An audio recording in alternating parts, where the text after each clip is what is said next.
nothing unusual. But it's the Resident Evil Chris playthrough. Everything's unusual with that. Welcome back, everybody, as we continue to explore the guardhouse. The Red Book. The Red Book. The Book of Red Evilness. But is it the Doom Book? Because the Doom Books come later. Oh no, all pages are blank. What's it for? It's all written in invisible ink. Yes. Actually, it kind of... The Red Book is used in the remake. So, oh yeah, that and all that. We covered this too. So all of the grenade stuff that was here is now being replaced with shells, and every desk that you come across will give shells. So use them wisely, because by the time you get to the facility, you're not going to have any shells. You're pretty much going to be using the handgun and the magnum near the end of the facility. Thankfully, Chris does get the magnum, because if he didn't, then we'd be screwed. So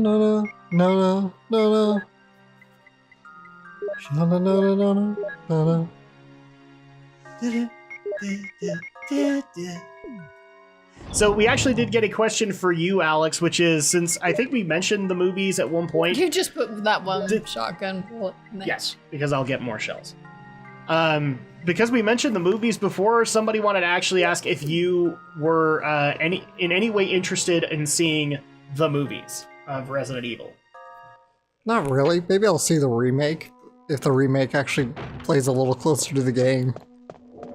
I don't think they will. I honestly think that they'll remake the universe how they want to make it, because from what I understand, the idea is for the movie universe and the game universe to be separate. Right. And the spiders! The only time that they will be connected is when there's like a CG movie that is overseen by Capcom.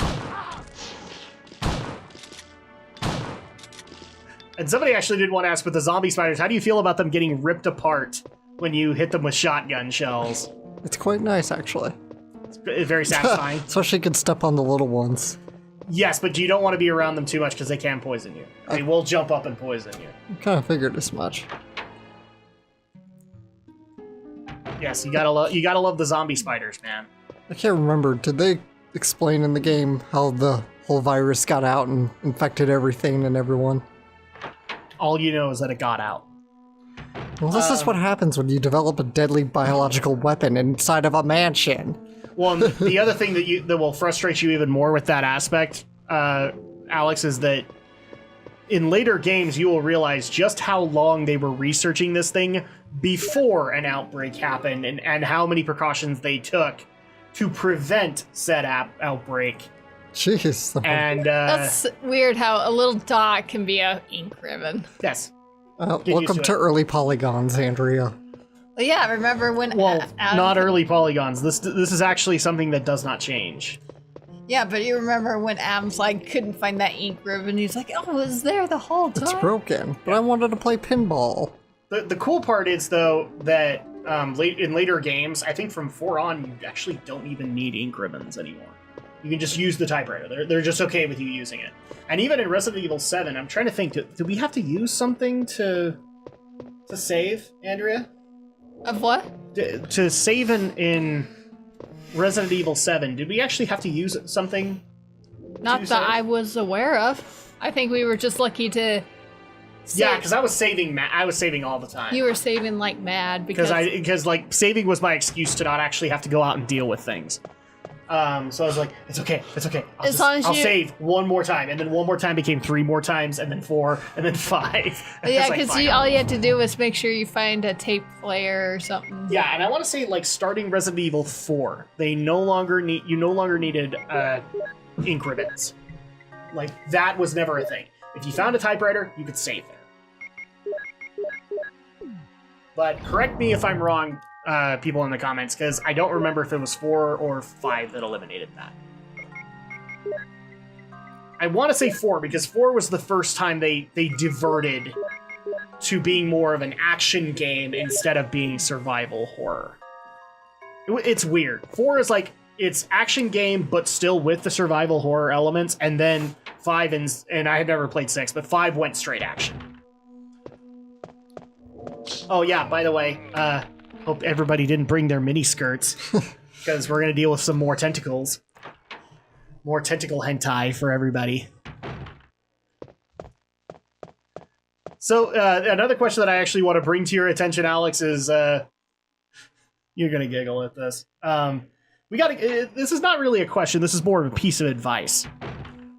Since we complain about how hot it gets in the office a lot of the time when we're recording for long periods of time, and the suggestion was basically, why don't you pull a Grumps and just, and they wanted me to say it in this exact way, unzip your pants. Real funny. Well, first of all, I mean, we're comfortable with each other. I'm not saying that we aren't comfortable with each other. Oh, by the way, zombie bees. Bees! We're just not that kind of people. Yeah. So, I don't ever see myself, taking off my pants in front of Alex, and I don't see Alex doing the same. And I certainly don't see Andrea doing it. So, that's the other part too, is like, oh, maybe there's that extra level of awkwardness because Andrea's in the room with us. Yeah. But then I guess that would get bounced back at us going, well, she's not with you every playthrough. You could take your pants off during Xenogears. That would already make some awkward scenes in Xenogears even more awkward. Yeah. I'm pretty sure. Well, Andrea, why don't you answer? Like, would you actually dare do it if it got hot enough? Would you unzip your pants? I think that snicker is your answer, guys. Like, if I was that desperate. Yes, if you were that desperate, would it actually be something you would consider doing? I don't know. I couldn't say if I knew. Yeah, look, this is funny too because we get compared to the Grumps a lot, but I think most Let's Players do now. They get compared to PewDiePie, they get compared to Markiplier, and they get compared to the Grumps. Well, If they're teams, they get compared with the Grumps, with Super Best Friends from Machinima. You get compared to them a lot too. Beard Bros comes up as well now. Yeah. They didn't used to. Any two-man team really kind of gets the whole Grumps comparison. Or what's the big horror compilation that they do? It's Gerard, it's Alex, Jesse Cox, and Davis from the Warp Zone, where they all get together and like play Saw. I don't know. I don't know what that's actually called, but I think it's officially on Jesse Cox's channel, where they all do that. Because the Beard Bros did play Saw on their channel. They did, and I think that was like the moment that spawned the team ups. Because from there on in, they would play like Until Dawn,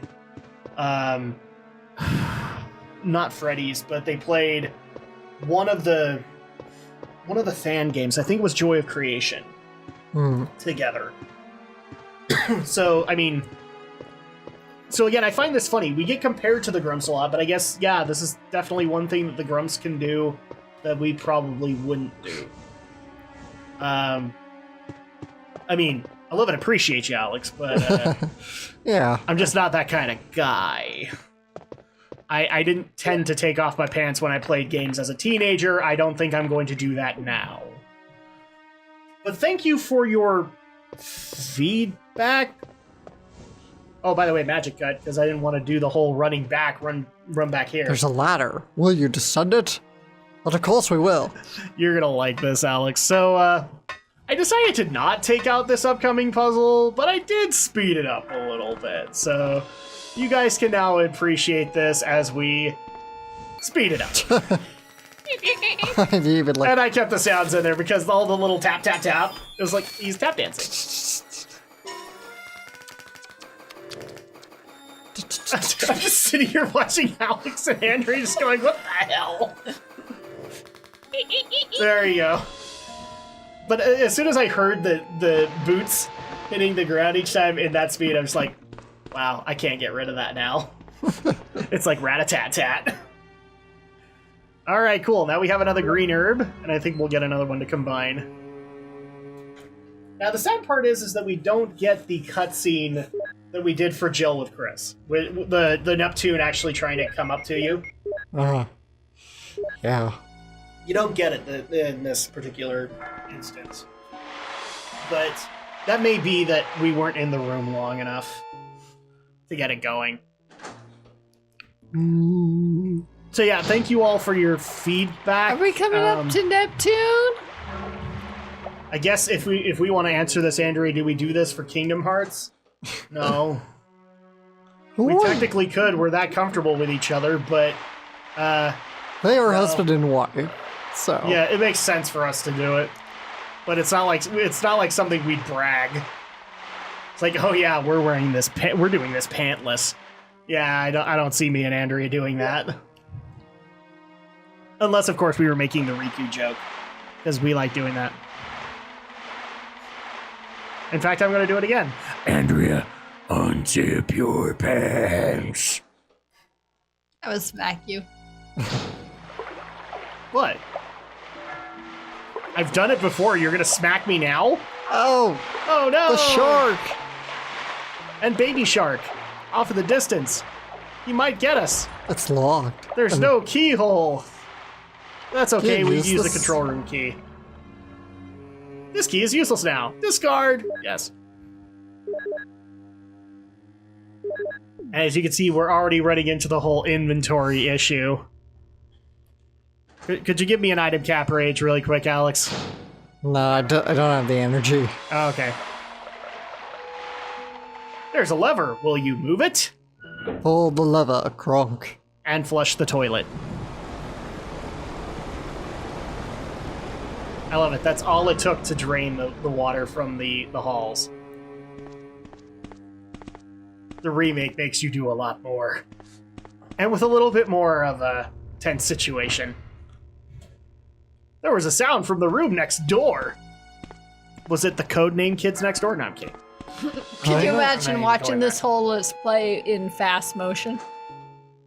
There are long plays that have done it, where they've done it at like 500% speed. Doesn't that defeat the purpose of a long play, though? Well, yeah, it does, but I think it was more they were doing it for the purpose of a speed run. Well, then it's a speedrun, not a long play. Yeah, but they labeled it as a long play.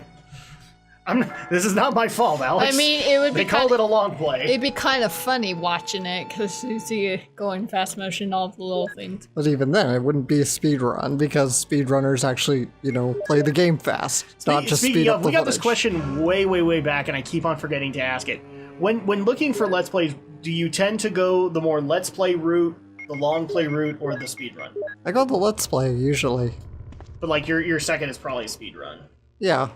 But I usually only, I'll watch the speedruns of games I'm familiar with. Yeah. Or just maybe games I wouldn't get to play in general, but I'm just interested in watching how fast they can move. So you never do a long play. Not really, no. Unless I need help in a specific spot, then maybe I'll pull. But even then, I would probably pull up just a specific part, not like an actual 2-hour video of a single game. See, and here's the thing: one of the people I'm subscribed to is, I don't know what they actually. I think they've renamed themselves to World of Long Plays, but they were they were originally like CubeX 55, something like that. I remember the name very clearly because Anita Sarkeesian actually took their stuff and didn't properly credit them. But yeah, World of Long Plays, if it was a dialogue heavy game, I would go for a long play because I don't want. When I first started watching Let's Plays, I didn't want that dialogue interruption. I like the dialogue. Now I don't care. But I would tend to go more the long play route. What about you, Andrea? Do you tend to go for the legit Let's Play, the long play, or the speed run? Well, what's the difference between Let's Play and Long Play? Long play is, in a lot of cases, it's no dialogue, no commentary like we're doing right now. It is straight gameplay, but it's long sessions. So at that point, they may take all of their recording sessions and merge it all together to make a big 4-hour long play. Probably most likely I like Let's Plays. Yeah, I think Let's Plays are in the long run more entertaining than. Again, if it's a dialogue-heavy game, like a point-and-click adventure, then it's suspect. Then it might be that the team that's doing it is not as entertaining as the game. And then at that point, I would say, yeah, go for a long play instead. I very rarely go for speedruns. Because I do like them, but only when it's like a charity speedrun. Well, Does that make sense? the only time I would want to see a speedrun is just curious of how they managed to speedrun a certain type of game mostly, but I only like Let's Plays with commentary and 100% walkthroughs if I can find them. See, I was about to make a completionist joke, but I'm starting to wonder if I could even make those jokes anymore. I don't think Or if the internet would tell me that I can't. Oh, by the way, Magic Cut, because I didn't want to do that whole run back. Yeah. Guys, you missed nothing. I just ran back to the save room and said, screw it. We'll start from here. See, already you guys can see I'm hoarding handgun bullets. I've got like 60 in the clip. Very well done. Yes, I'm very much doing this, but here's the thing. I'm not using my handgun. I'm using the shotgun. So I guess the argument could be made I am failing because I'm using the bigger gun, which has lesser bullets. So I guess that's in the eye of the beholder, so to speak. No, the only time that I'm not... Like, I like doing speedruns mainly when they're charity-based. But one thing I will admit that frustrates me is when somebody boasts to have like a 5-minute speed run of Ocarina of Time, and then you find out they used a tremendous game exploit to make it 5 minutes. And guys, if the speedrun community doesn't even acknowledge you, then I don't acknowledge you. They use a way of how to do it? Yeah, like they found that one broken wall in... I'm trying to remember the specific one. Yeah, it's like in the Forest Temple. Of Time. Yeah, it's in the Forest Temple, but then it can get you like literally to the second phase of Ganon's Tower. Yeah. Really? Yeah. So you're already running down, and then all you have to do is the Ganon fight, and you're fine. Yeah, there's a exploit like that in Sonic 06, in like somewhere in Soliana, like 30 minutes into the game, you can like exploit the glitch and be sent to the end credits, and it will still register as 100%. Yeah. So I mean, at that point, that's really why I don't go with speedruns. I love glitch runs though; they're so entertaining because it's amazing to find. To me, they're not. Because I do actually want to see people like inventively get through the game, and find those tiny little ways to be able to get through a little bit more, but. Like, I'm never ever going to see, like, a speedrun of Metal Gear Solid, okay? It's just never gonna happen, because the dialogue is just too much. You just like to figure out how people can actually play the game to win without having to cheat their way to... A lot of times you have to. It's like, sometimes time savers are even exploiting the most minor glitches. That's True. That's what I find with, like, a lot of collectathon games, is, like... When there's like, but that's why I like a charity speedrun is that there's no urge to beat a record there. Well, it's just that we're going to show you how to run it fast to do this for charity. That's most of the speedruns I've ever seen. I don't really see like people striving for records beyond just doing. Well, the glitch runs are. I've actually seen a few glitch runs where it's like, no, this is the fastest Let's Play ever. No, it's not. It's a glitched run. Yeah, but I've seen those all done in charity though. Summer games done quick. Some glitch runs are actually kind of interesting, but not all of them are. I'm not usually interested in the glitch run. Will you push the keys? Now, I'm not going to bore everybody with me trying to figure this out again. Because somebody actually did bring this up in the comments. I was wondering what the pool table played into it, and I completely forgot. It's actually this. Right. That's what it's referencing. If you press the buttons in the right order, and the right order is on the pool table, so you'll get 3-ball, the 2-ball, and the 6-ball. 3, 2, 6. Or in Chris's case, 2, 1, 5. Press that, and you get it faster. Yeah, going back to it, I don't mind the glitch runs. It's the tool-assisted runs I don't like, though, because that's using tools. Tool-assisted? Yeah, that's like when you use like. Oh, when you use like debug mode? Like modifications and tools and like game genies. I don't like those because like finding glitches and because a lot of glitch. But you guys have used game genie glitches to beat game. Yeah, we did way back when. Have you noticed that we haven't done it recently? You wonder if they still exist to this day at times. Game genies? No. No. I know. No, the current day consoles are hacker proof. Or at least they try to be hacker proof. So you can't necessarily, like, the purpose of a game genie is to break the game. Or to break the console, homebrew it so you can break the game. You can't even do that now anymore. Like from Wii, PS3, 360 on, you can't even break the game anymore. You can't use that here? Oh yeah, I need to be a little bit closer to the gap. All right, here we go. So this is how you do Plant 42 as Chris. This is going to be so awesome. A fight for everybody. Are we ready? Yep. Here we go. Open the door. Here's how this is going to go.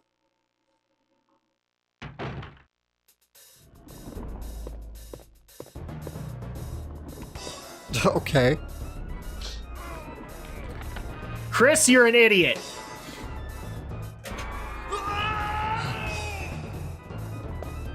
Save us, Natsume! Chris! Rebecca, no, it's no use. The roots of it are in the basement. You could... Whoa! Chris! Take this file with you. Use the information in it in order to make the potion. And kill the root. Rebecca, please. You're my only hope. Chris! Don't die! Don't die! Don't die, Chris. So this is how you deal with Plan 42 on Chris's end. Rebecca. That's pretty clever. This game's Well, you'll really... remember in the chemical room it said Chris can't handle chemicals. That's why, is because you now have the chemist here. So she can now make the V-Jolt, and then she runs all the way down to administer it. So this, you go through the exact same... So if I confuse people, no. You go through the exact same process as Jill. Because apparently in the Resident Evil universe, only women can be chemists. That's literally the justification here. But you go through the same math that we did when we did this originally, but you can only do it with Rebecca. And as soon as you take out the roots, you don't. Like with Jill, you still had to fight it. Right? You remember that? You Right. still had to fight it. In this case, no, you don't. So yeah, you guys get to watch us go through amazing chemistry and mixing everything all together. And unfortunately, we're also running out of time, so we'll probably mix the V-Jolt, and then we'll be done.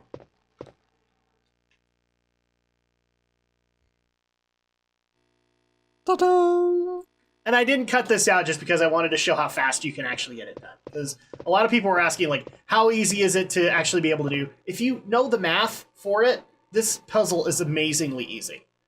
I remember struggling on it when I was in high school, but that was only because I did not know that you could look at that wall and go, oh, that's what that equation is. Is if you mix UMB2 and water, which is 1, then you get 3. But you also, in this case, do get some interesting little factoids after you save the day. Water, So- red too. Now that we have water, we need to mix it with UMB2. Now we get purple, which is 0.3. Now we get 6. Now we have to go remix it all. Or stand and stare Or at the wall. stand and stare at the wall. Something I don't know why it took so long to do that, but 1 okay. plus 2 is 3. UMB number 2. So we'll go ahead and take number 2. And then take number 4. See, I used to hate these puzzles back in the day. Now I love them. I actually think they're some of the greatest things that can happen in a game. What about you, Alex? Like, where do you stand with puzzles like this? I don't like them. Period. Period. I'm not... that's because I'm not a puzzle gamer anyway. Yeah, because I do not imagine you ever playing something like Tetris. I've played Tetris before, but You just don't like it. yeah. And technically, I played Puyo Puyo because I have Dr. Robotnik's Mean Bean Machine. I've technically played Puyo Puyo Tetris, and I suck at it. But I think everybody does for their first little bit. Even though Aaron and Dan did play Puyo Puyo Tetris, and we're pretty good near the end of it. Okay, so mix this with the water, and now we can mix UMB3 to make V-Jolt. Yay! V-Jolt. We have the V-Jolt in our hands. Which still sounds like a soft drink to me. It really does. V-Jolt. Well, there is a Jolt Cola, like, in the United Kingdom. And that's going to go ahead and do it for us this week. So when we come back next week, we will save Chris from Plant 42. Hang on, Chris, don't die!